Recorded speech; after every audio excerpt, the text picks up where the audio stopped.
Hello, hello, sweethearts.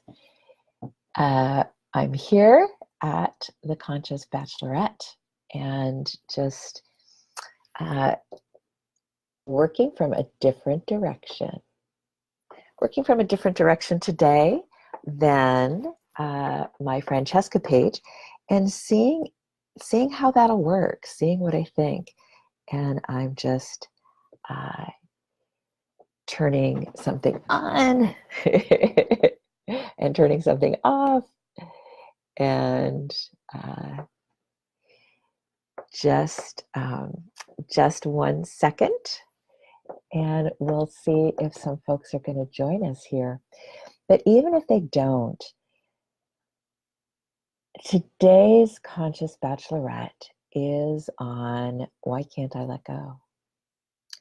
And what I find is that in dating and relating, with sometimes in my own life, sometimes uh, with people in that I'm counseling, that I'm coaching, and I'm going to post this over at my page as well. Sometimes in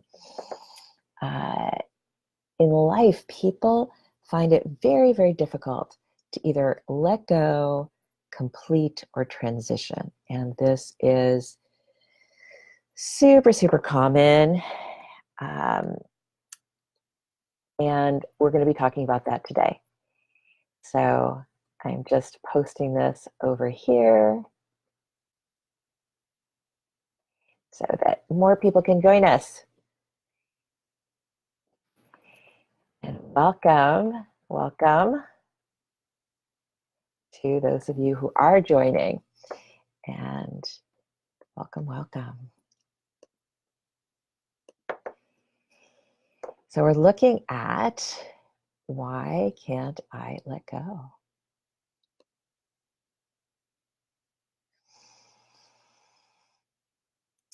And what we're seeing is some cultural norms or some cultural wounds. We're seeing some past traumas. We're experiencing an attachment, and some of our attachment style comes up in this.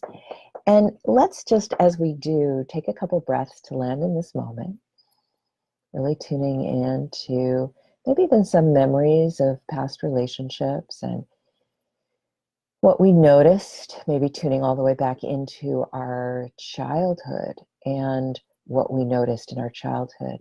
So just dropping in another nice deep breath in the nose, out the mouth, in the nose, and out the mouth. Why can't we let go? There's a number of neurobiological, psychological, cultural, spiritual reasons. Let's look at some of the neurobiology, shall we? One of my personal favorites. And one around the neurobiology of why I can't let go might be oxytocin detox. So especially if you've been in a couple that maybe the sex isn't there, but maybe you've been touching a lot, or you're sleeping together, or there's a little pats and pats, and welcome Dustaka. And there's an oxytocin buildup when we have someone in our lives that we're living with, that we're close to, that we touch a lot, that literally will physically go through withdrawals when we're no longer with them. So that can keep coming up, like, oh, I feel like I keep wanting to reach out to them or call them because we're so used to the oxytocin that might be there with that person. And today's topic is why can't I let go? And we're looking at the neurobiology right now, but we'll look at the psychology, the spirituality, the somatics, the trauma in that. Now, another neurobiological reason why we might find it difficult to let go can actually go back to the neurobiological brain patterning of trauma itself. So when as children, maybe we were yelled at when we didn't want to be, we were touched when we didn't want to be, we were sexualized, we were neglected, shamed, blamed, not seen. There's any number of things that can happen in childhood, either in family or environment.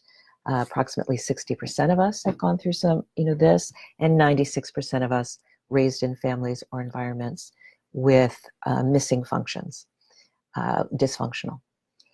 And the body, the psyche, is so brilliant at wanting to keep us alive. So what it actually does is it eroticizes trauma. And we will start to have fantasies about something that resembles the trauma. It's why we have fantasies when we've been raped. And the body, Eros is the life force. So we've now eroticized trauma. So we may have, as an adult, have this very conflicted relationship where, to part of me, it doesn't feel good, or we yell too much, or it feels very toxic on some level. But on another level, it maybe feels so hot or erotic, or I feel so attached, or I fantasize about this. And that would be normal. This is the body trying to keep us from being so depressed that we might kill ourselves.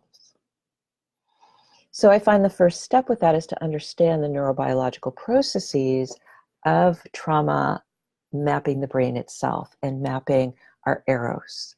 Not every piece of our eros is going to come from trauma. And if I was spanked as a child and like being spanked as an adult, not all of that might not be from trauma, or part of it might be from trauma. I invite, be careful of looking at this too simplistically, and at the same time, notice what resonates for you. And this is why it's really additive to work with a clinical sexologist, a trained somatic therapist, someone who's trained in neurobiology, trained in psychology, trained in somatics, trained in trauma, when we're actually trying to unpack this. Because there are also things like nerve endings at the butt cheeks that go directly for many of us to the genitals. So this can be complex. And at the same time, it can be one reason why it's hard to let go, or hard to let go of a fantasy, because the fantasy kept us alive. We want to look at very similarly, in a way, kind of moving a little bit more towards psychology, but still in the neurobiological brain patterning, is that when we have had a certain lack of nutrient, lack of love, lack of being seen, lack of being heard, lack of being emotionally held in a safe manner, studies show that we will beeline for a person who's going to replicate that in our lives and feel very drawn to them. And some of this also has to do, again, with pheromonal mapping, where the pheromones of the perpetrator actually become attracting to us. And so, if my father was an alcoholic in a room full of hundreds of men, I might go directly to the alcoholic in the room and find him so irresistibly attractive. Now, this works for any gender. So I'll say for myself that I've learned to question my most powerful instant attractions, and to understand that there could actually be something there that indicates that this is not the right person for me. And that from my child self, and I've seen this in so many clients, and I've seen this in myself, that there can be a tendency to want to heal my childhood. I remember working with my own therapist, and in a particular session, he asked me to describe my father. And I said that my father was charming, handsome, that he was intelligent, well-liked, that he was periodically very generous, and yet fairly high on the narcissistic scale, manipulative, and could definitely be emotionally abusive, with, I would say, very poor sexual boundaries. And And he said, who does this remind you of? And I went, oh my God, like everyone I've ever dated or partnered, especially people I've partnered with, like almost everyone I've ever partnered with. Oh my God, I'm trying to bring my father into consciousness. Oh my God. So very little can be healed or transformed if we don't face it. So step one is always facing these issues. And after that, we can start to find the therapies, find the modalities, find the collaborators. I believe that no one can save, fix, change, or heal me, but that I can find the collaborators for my own healing process. And those are the best ones when they're collaborators. Because ultimately, when I've had trauma, I need to return to my own inner sovereignty. I'm just going to do one little thing here, which is I'm going to invite one of my people staying in my home to get off the internet if they're on it.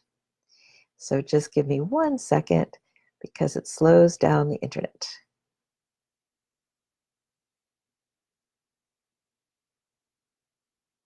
Thank you so much. So, and Destaka, if you have questions or comments, let me know. If this sounds familiar or you have questions or comments, let me know. So we're looking at, why can't I let go? Now, we're going to look at this from a couple of different perspectives too. There's the perspective emotionally and psychologically, again, around were we neglected, were we abandoned in some way?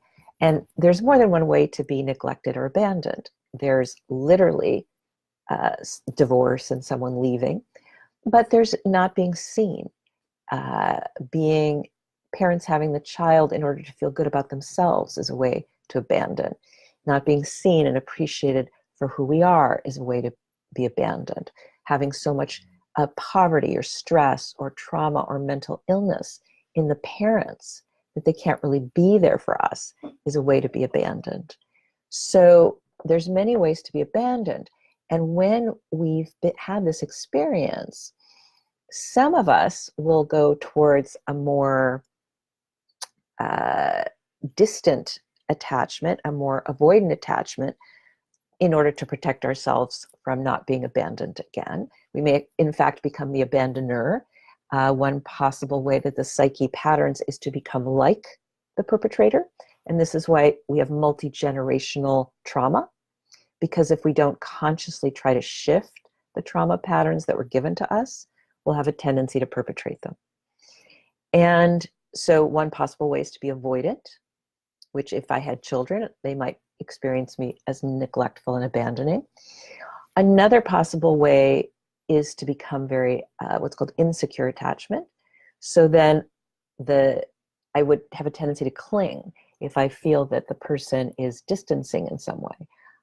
The child in me unconsciously, these are all unconscious processes until we make them conscious.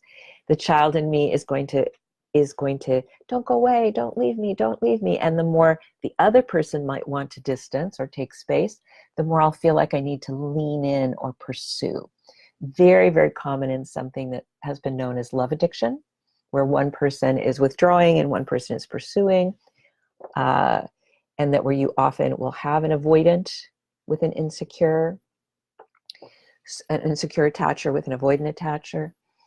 So we bring this into consciousness because that's the first step.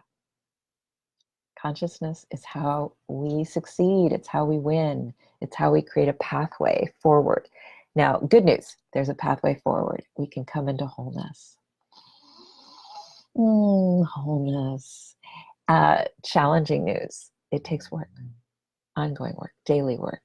It takes work of getting a new toolkit and a new technique and some things will continue and be delicious regardless. And some techniques will need to get new ones. We'll find that the old one is no longer working, or it's no longer working in the circumstance. And I like a really big, wide, deep toolkit around transformational psychology. And there's tools we can get from psychotherapy, cognitive behavioral apps. We can, I've worked, studied with Landmark Education and do regularly. I have my spiritual practices. And let's look at spiritual, by the way. Let's look at why can't I let go spiritually? And one of the things that I look at is, why am I here? What is my soul meant to learn? Have I learned it? So there have been some relationships where I've actually stayed, because when I check inside, I hear from the divine that the lesson, the reason that I came to the relationship has not yet been fulfilled. Sometimes that's something I'm meant to contribute. Sometimes that's something I'm meant to be contributed to. Sometimes there's something that I'm meant to really learn in this relationship. And I'll hear this voice, and whether or not you think of it as, Andrew, whether or not you think of it as your higher self or just part of your more wise consciousness, welcome Carmen, or whether, wherever this comes from, there'll be a part of me saying, Francesca, you need to learn to love yourself. You need to learn to come to center while loving another person. You need to develop better, more gracious skill sets in communication. And you have a choice, Francesca. You could leave this relationship and the work is still there to do, or you could stay in this relationship, and at least until you feel like you've moved forward, like you've healed something in yourself, that you've developed some skill sets in yourself, that you've come back to center in some way in yourself. And if you do that and then complete this relationship, at least you're moving forward with new skill sets, with having accomplished something. And if you just run from this relationship without having learned anything, then maybe it's a waste of time. Now, I just want to put a caveat. I want to put a warning, is that if a relationship is, someone is yelling at you and not stopping. I've had partners that have yelled for like 25, 35 minutes, and that was actually like my mother. And so it became familiar to me, welcome Heather, to stay in these toxic relationships. It was familiar, it was familial. And that's another reason we stay, is so being yelled at or being shamed or even being in very traumatic cycles. I love you, and now I'm yelling at you, and you're yelling at me, and now I love you, and now we're yelling at each other. It was so familiar that it almost felt like love. So sometimes we need to ask ourselves, have I patterned from childhood in a very toxic definition of love? And then what would healthy love look like? What would healthy relating look like? And so sometimes I needed to wake up that I was in a toxic relationship, and that the healthy thing to do was to leave, even if I hadn't yet developed the skill sets to be gracious or to set healthy boundaries, or the ideal way to complete. So where I am today, or in the last year, is I've been, in the last year, I've dated 4 different men. 3 of them were 2 months each. One of them was for 3 months. Michael was for 3 months. And there were examples of really healthy and examples of less healthy. Now, none of these relationships did anyone yell at me, raise their voice, shame me, denigrate me. If that's happening in your relationship,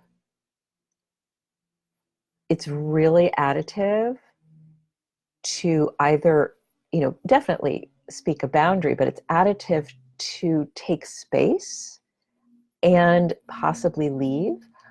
Sometimes when I've been in that type of relationship, I have recognized that I am part of the problem. So I'm yelling, I'm calling names, I'm shaming. And then I'm unclear, like, where is the beginning of this toxic cycle?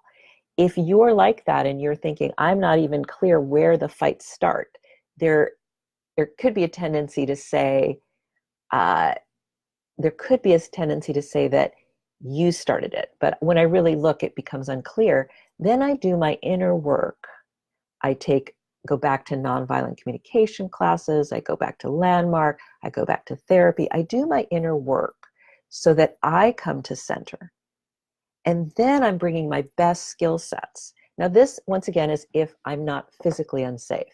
If I'm physically unsafe, if someone is restraining me, hitting me, there's something that I am physically unsafe, please get the support to leave. And for myself, once again, this is toxic family patterns. Very common to be in a toxic relationship and feel like we can't let go. And it's because it reminds us of family, or because we've gotten into a place of depletion where it's hard to leave, and under high degrees of cortisol, it can be challenging to think things through adequately. So get help, please, and leave. There are battered women's shelters. There is domestic violence hotlines that are for all genders. Please, please, please get help. Now, if you're in the kind of relationship where you're thinking it's just, maybe it's not right. Maybe it's not right. We're not going in the same direction, but I can't seem to let go. One of the places to look is, have I given myself away in order to get love? Sometimes, and I used to do this, I actually unconsciously start to withhold information, or I unconsciously start to overgive, say yes when I mean no, not fully say, oh, you like baseball? Oh, I love baseball, when I don't. And then I go to baseball games, but I invite you to the opera and you don't go to the opera. And now I'm mad because I've been going to baseball even when I don't like baseball. So, and there starts to be this resentment. And then I don't even recognize that I've given myself away to get your love. And when I do that, I often become very obsessed with the person. I often do that because I don't find myself lovable, or because I don't know myself. So it's kind of difficult to really love in a healthy way without building some internal resourcing, without doing work to actually come to self-love. And there's an intriguing paradox here, which is, I'm gonna bring up a concept called healthy beginning, healthy relating, healthy completing, and healthy revisioning. So that the paradox is that if I've given myself away, if what I am is obsessed with the energy of mine that I've given you, if I've actually given you my power and I'm now obsessed with you because I need my power back, if I've let myself fall into a trap of replicating an unhealthy family dynamic, if I don't have an internal resource of self-worth or self-soothing, it's going to be really hard to feel like I can let you go at all. I'll feel very obsessive. I'll feel very upset. You may feel like you want to push me away because I'm being so crazy. And, it'll feel like letting go. It's like, I have to let go. I can't let go. I have to let go. I can't let go. And there'll just be a lot of drama and trauma around the whole thing. The more intensity of the push-pull, the more intensity of the upset is indicative of or highlights that this is on top of childhood trauma. The more the intensity, the more the emotional intensity, the volatility of emotions, the more the sense of powerlessness. I can't stop thinking about them. This is so difficult. The more it goes back to some trauma in childhood. And when Gawain, after 2 months, broke up with me very suddenly and then ghosted me, I was in panic, a panic that I hadn't been in years. And knowing what we now know, I was able to say, this goes back to childhood trauma. This is not about Gawain. The intensity of this is so high. It's not about Gawain. What hurt this much in childhood? And that's when I went, oh, it's, for me, it was being given up for adoption. Like the original ghosting was my biological mother walking away. But you don't have to be adopted to have childhood trauma, to fear abandonment, to feel clingy, to insecure or unseen or unworthy. There's so many ways to fracture our sense of self in childhood. And I really invite working with competent professionals to go back and rewrite that, rewire that, heal that. And it's totally possible to do. It will take work, and it is totally possible to do. So the paradox is, when we are in these emotional volatility and just can't let go, there is a sign of trauma. We need to go back way into the past, not just this relationship, to clear that. And we may need some space, like going on retreat, like going on a detox, to come back to ourselves. Because that loss of self is not just about the person that's, leaving today or that we're breaking up with today. That loss of self goes back years and decades. Sometimes we need time with ourselves to heal that. Now, the paradox, though, is that when we are in a healthy relatedness, we're letting go or grieving the death of the dream, but we don't have to let go of the person. So out of the 4 people that I dated, 2 of them have become my best friends. Rob, that I met in Rome in the spring, and that just totally felt, that I'd met a soulmate. Rob ended up also choosing a different woman that he was dating. And Rob and I talk probably every week. And when Michael chose Loretta, Rob was the first person I called. I've met Rob's family. I always have a home there if I want one. Rob is just like, he's just like such a soul brother to me. I just adore him so much. And that's what's happening with Michael too. We talk or text daily, where he's being so amazing, as Rob was, and loving and supportive. And guess what? I'm being gracious. I am not being obsessive. I'm not being like, come here, go away. Oh, why did you do this? Oh, there have been some waves of emotion that have gone through, especially if you watched my video the day after. There was some intensity there. But in the inner aspect model, listen up. We are bigger on the inside. There's not just one Francesca on the inside. There's not just one you on the inside.